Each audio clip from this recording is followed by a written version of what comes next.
The best I can say is, like, on this first jump, you kind of want it to be the explosion, like the little point of the explosion to be like at the bottom of that line. Like there's that thick line, you want that explosion to be right, like pointed right here. So if you watch, like if you've watched the explosions, the best point for that to be is like right there, like just in the black line. You don't really want the point to be below the black line.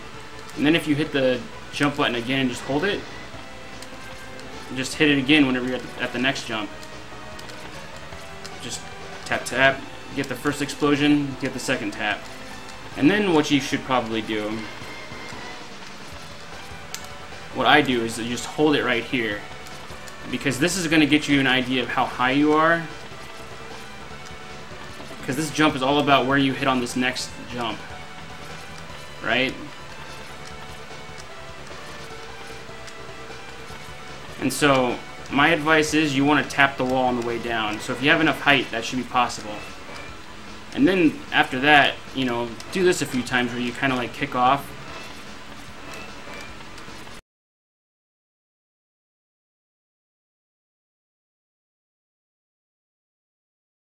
This here. How long you can hold your jump for. Because you really need all the height you can get. And you really just want your hands to be barely past it. Like that's even a little bit far, but just barely past the ledge.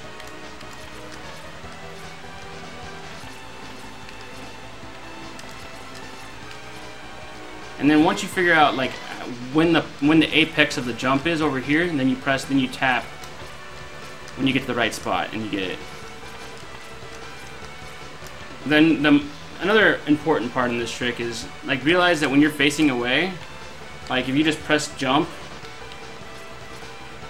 you turn around automatically if you're close enough to a ledge, and that's what makes, so you don't need to turn around, like I said.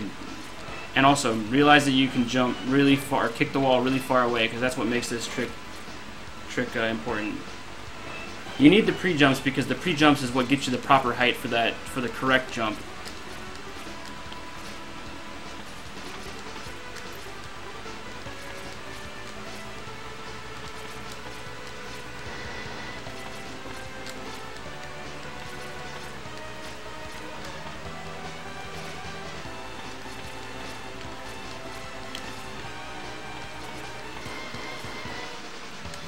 It's all about this setup on this wall. Like if you watch Caleb's video, I haven't made a video on this. He shows you the points that you need to jump at, but he doesn't really explain the whole thing very well. Yeah, man. And if you ever want more tips, just ask. I love giving tutorials. This is like the hardest thing you could possibly do. But if you have any questions about any other part of the game, let me know. I see that you followed. Hey man, thanks for following. I appreciate it. Yeah, I do runs all the time, but yeah, if you ever come in and ask me questions, we definitely answer questions around here. This is definitely a hard trick to pick up on, but it certainly makes you feel like a badass when you do. And the cool thing about this trick too is like it feels like once you get it and you start to begin to understand in your mind how this trick works, you start to get it like a lot. So like you may go like hours without getting it. Hours and hours and hours without getting it. Yeah, sure, that's a good idea, Colonel Fatso. That's a great idea. I'll highlight that. But you could go hours and hours and hours without getting this your first try. And then you get it once, and then you go a few minutes without getting it, and it's like, wow, okay, something clicked.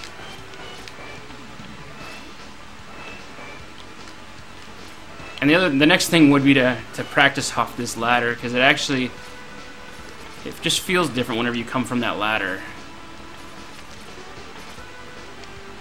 Well, I mean, it just depends. I kick off this ladder and then do another dash straight into Iceless. Some people will just come up the ladder and then just dash twice. I don't know why. Because if you just do the quick ladder kick and then the dash, you're like right there. And I cannot do Iceless right now.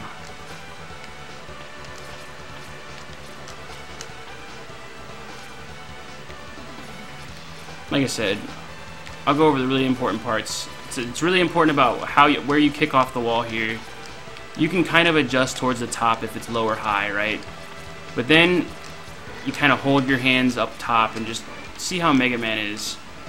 And hitting Iceless to me is a lot easier on the fall. So if you watch me, oh yeah, that's the last thing that I didn't mention. When you're at the top, like your first 2 kicks, hold left. You don't want to hold left on the last kick because you're again, this goes back to the whole, you want to be as far away from this wall when you do that final kickoff. So you don't want to hold left. So at the top, then you start falling and press left, and then do your kick.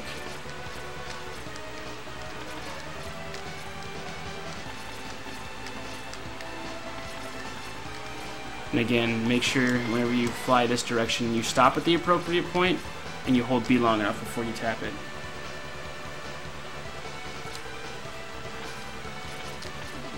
Yeah, I've done it 15 times, but if I'm doing it in runs, I really have to hit it first or second try, like every time. Otherwise, it begins to become a time loss. Iceless only saves 7 seconds, and you still have other really pretty difficult tricks to make it save that time. I'll highlight this video because there isn't really a great Iceless explanation out there. So. And I'll upload it to YouTube. Again, very, very, very, very difficult trick.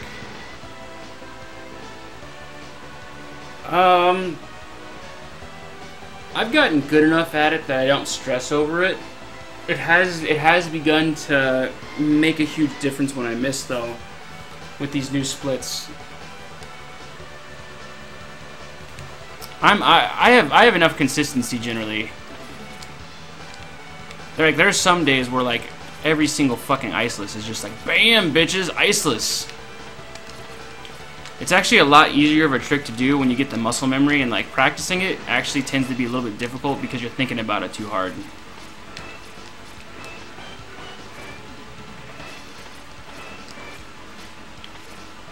Yeah, fortunately it's only 7 minutes in. Unfortunately, it's before one of the biggest RNG bosses in the game.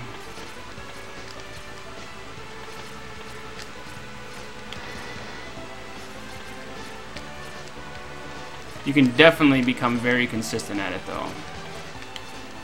I'm not quite there yet. I'm close, but I'm not. I mean, I have pretty good consistency. Oh, that was Iceless, but I didn't press B at the top. That's funny. I have good consistency. It's just not good enough. The final jump off the wall or the final jump at the top?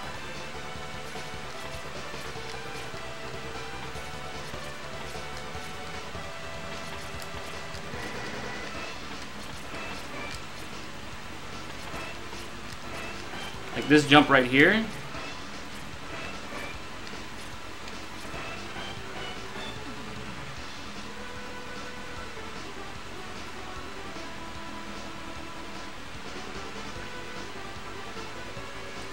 No, I don't press left at all until after I grab the ledge. You grab the ledge and then you press left. Like, see, like right there, there's no directional press. I'll do it a few times without pressing left just so you can see how I don't press left. You press left after you, like, just make sure after you press the B button, you hold the B button, because if you don't, you'll fall. So you need to hold the B button so you kind of keep your upwards momentum, and then you can press left.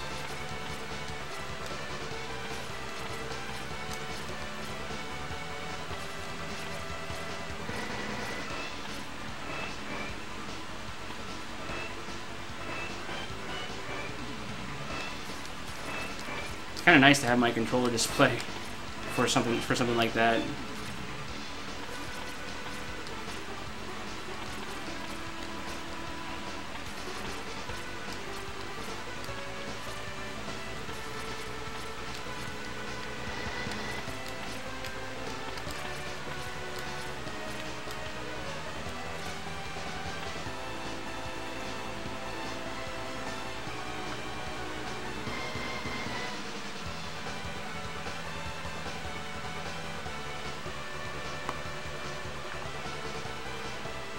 Yeah.